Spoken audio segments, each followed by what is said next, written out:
ग्रहण नहीं की, क्योंकि मुझे सिर्फ और सिर्फ हाबिल की लेनी थी। देख भाई, दो में से एक लेनी थी, मेरे पास ऑप्शन था। मैं वैसे बता रहा हूँ आउट ऑफ वे जाकर, परमेश्वर के पास ऐसा कानून नहीं था कि मेरे पास ऑप्शन था भाई, या तो मुझे तेरी भेंट लेनी थी या इसकी लेनी थी, मैंने उसकी लेनी। फिर भी चलो जेलसी कर सकते हैं, काश ये नहीं आता। परमेश्वर दोनों की, हजारों की, लाखों की, करोड़ों की भेंट, सबकी भेंट एक समय में ले सकता है, लेकिन नहीं लेगा दो में से एक की भी नहीं लेगा अगर उसके जीवन में बुराई है। हालेलुया। अपने जीवन को आप आशीषित बना सकते हैं जेलसी की आत्मा से छुटकारा पा करके। ये व्यक्ति के अंदर भी वो चीज आई जो उसका नहीं है, वो उसको पाना चाहता है। और कैन ने जाकर के अपने भाई हाबिल को मार दिया। जो आशीषें बची कुची कैन के पास थी वो भी चली गई। उस जगह से उसको भटकना पड़ा, तर की ठोकरें खानी पड़ी, और जैसा वो पहले था अपने भाई के साथ बुराई करने से पहले जो कुछ आशीषें उसके पास थी वो भी चली गई। उसने सोचा मैं हाबिल को मार दूंगा तो अच्छा होगा, क्योंकि मैं अकेला ही परमेश्वर के सामने भेंट लेकर जाऊंगा और परमेश्वर मेरी भेंट को ग्रहण कर लेगा। गलत रास्ते पर चला गया और जीवन भर कैन भटकता भटकता भटकता चला गया। घर से बेघर हो गया, छिन गया उसके पास जो भी था। जेलसी जब किसी इंसान के अंदर आती है तो वो जो कुछ उसके पास होता है वो भी उससे छीन लेती है। ये बात हमेशा याद रखें। हालेलुया। और दूसरे के लिए भी वो अपने आप को भी खत्म कर देती है। संतुष्टि परमेश्वर की ओर से है। यहाँ पर आप अगर 31 में पढ़ोगे, लूका 15:31 में, उसने उससे कहा,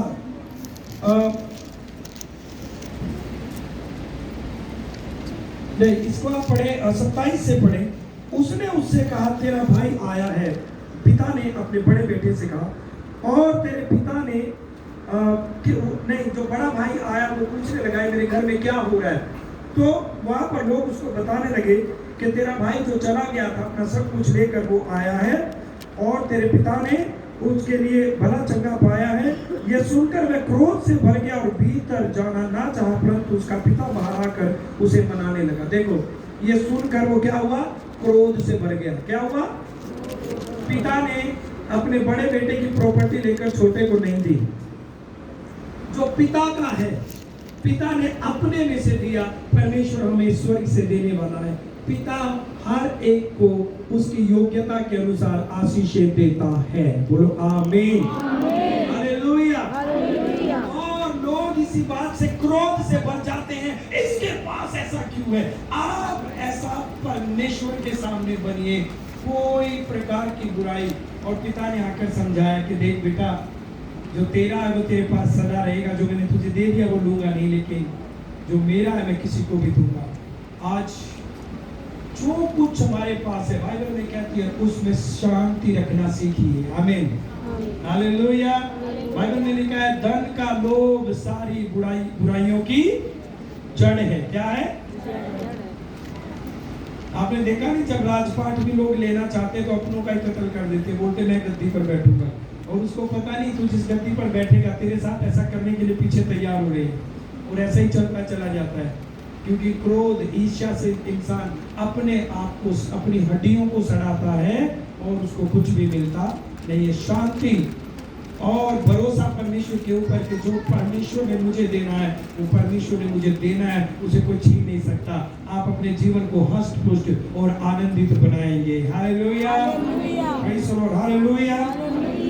परमेश्वर का वचन कहता है, आप मेरे साथ आइए याकूब की किताब में, हम याकूब की किताब को आप निकालिए, और याकूब उसका अध्याय 3 और वचन 16 कहता है, क्योंकि जहाँ डाह और विरोध होता है वहाँ बखेड़ा और हर प्रकार का दुष्कर्म भी होता है। जहाँ डाह जो है वो एक जेलसी है। डाह जो शब्द आया वो उसके लिए आता है कि सामने वाला, डाह कभी ये नहीं आता कि किसी ने मेरा ले लिया। डाह ऐसा शब्द है जहां पर लोग उन बातों के लिए परेशान होना शुरू हो जाते हैं जो उनका नहीं था और दूसरे के पास है। क्या समझ रहे हैं आप? Hallelujah, hallelujah, hallelujah. हालेलुया। कहाँ एक ऐसी चीज है जो कभी आपकी थी नहीं लेकिन दूसरे के पास है और आपके पास नहीं है, वहां पर इंसान एक बड़े पाप में गिरता है, वहां पर वो परमेश्वर को देखता नहीं है और डाह जो है वो इंसान को एक बुराइयों की ओर लेकर चला जाता है। हर प्रकार का दुष्कर्म भी होता है, हर प्रकार की बुराई फिर इस डाह के द्वारा, ईर्ष्या के द्वारा, जेलसी के द्वारा हर प्रकार की बुराई उस इंसान के अंदर शुरू हो जाएगी जो डाह रखता है। फिर चाहे कितना हो, चाहे वो वेदी पर आए, चाहे वो उपवास में जाए, चाहे वो यीशु मसीह के पास आए, चाहे वो यीशु मसीह की आवाज को सुने, तो भी डाह जो है वो उसके अंदर बुराई शुरू कर देगा और वो बुरे मार्ग का चुनाव कर लेगा। हालेलुया। एक संतुष्टि बहुत जरूरी है, जो मेरे पास है यह परमेश्वर ने मेरे लिए ठहराया है। आमीन। मुझे सबकी आवश्यकता नहीं है। इस दुनिया में हर एक चीज हर एक इंसान के पास नहीं हो सकती। हाँ, आप मांगिए, आप प्रार्थना कीजिए, आप प्रभु पे भरोसा रखिए और इंतजार कीजिए, लेकिन किसी के पास है, इस कारण से आप परेशान नहीं होने चाहिए।